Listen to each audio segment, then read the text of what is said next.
Chapter 6. A Visit to Box 5. We left Monsieur Firmin Richard and Monsieur Armand Moncharmin at the moment when they were deciding to look into that little matter of Box 5. Leaving behind them the broad staircase which leads from the lobby outside the manager's offices to the stage and its dependencies, they crossed the stage, went out by the subscriber's door, and entered the house through the first little passage on the left. Then they made their way through the front rows of stalls and looked at Box 5 on the grand tier. They could not see it well, because it was half in darkness, and because great covers were flung over the red velvet of the ledges of all the boxes. They were almost alone in the huge, gloomy house, and a great silence surrounded them. It was the time when most of the stage hands go out for a drink. The staff had left the boards for the moment, leaving a scene half set. A few rays of light, a wan, sinister light that seemed to have been stolen from an expiring luminary, fell through some opening or other upon an old tower that raised its pasteboard battlements on the stage. Everything in this deceptive light adopted a fantastic shape. In the orchestra stalls the drugget covering them looked like an angry sea, whose glaucous waves had been suddenly rendered stationary by a secret order from the storm phantom, who, as everybody knows, is called Adamastor. Messieurs Moncharmin and Richard were the shipwrecked mariners amid this motionless turmoil of a calico sea. They made for the left boxes, plowing their way like sailors who leave their ship and try to struggle to the shore.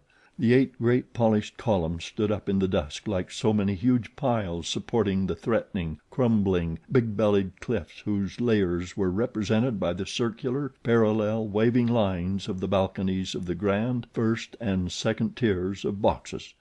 At the top, right on top of the cliff, lost in Monsieur le Nephew's copper ceiling, figures grinned and grimaced, laughed and jeered at Messieurs Richard and Moncharmin's distress, and yet these figures were usually very serious. Their names, Isis, Amphitrite, Hebe, Pandora, Psyche, Thetis, Pomona, Daphne, Clytie, Galatea, and Arthusia. Yes, Arthusia herself. And Pandora, whom we all know by her box, looked down upon the 2 new managers of the opera, who ended by clutching at some piece of wreckage, and from there stared silently at Box 5 on the grand tier. I have said that they were distressed. At least, I presume so. Monsieur Moncharmin, in any case, admits that he was impressed. To quote his own words in his memoirs: "This moonshine about the opera ghost, in which, since we first took over the duties of Messieurs Poligny and Debienne, we had been so nicely steeped, Moncharmin's style is not always irreproachable, had no doubt ended by blinding my imaginative and also my visual faculties. It may be that the exceptional surroundings in which we found ourselves in the midst of an incredible silence impressed us to an unusual extent.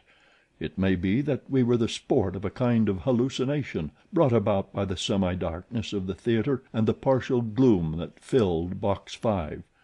At any rate, I saw, and Richard also saw, a shape in the box. Richard said nothing, nor I either, but we spontaneously seized each other's hand. We stood like that for some minutes without moving, with our eyes fixed on the same point. But the figure had disappeared.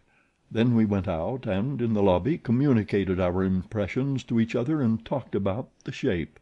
The misfortune was that my shape was not in the least like Richard's.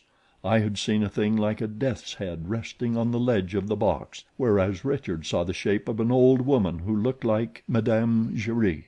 We soon discovered that we had really been the victims of an illusion, whereupon, without further delay, and laughing like madmen, we ran to Box 5 on the grand tier, went inside, and found no shape of any kind. Box 5 is just like all the other grand tier boxes. There is nothing to distinguish it from any of the others. Monsieur Moncharmin and Monsieur Richard, ostensibly highly amused and laughing at each other, moved the furniture of the box, lifted the cloths and the chairs, and particularly examined the armchair in which the man's voice used to sit. But they saw that it was a respectable armchair, with no magic about it.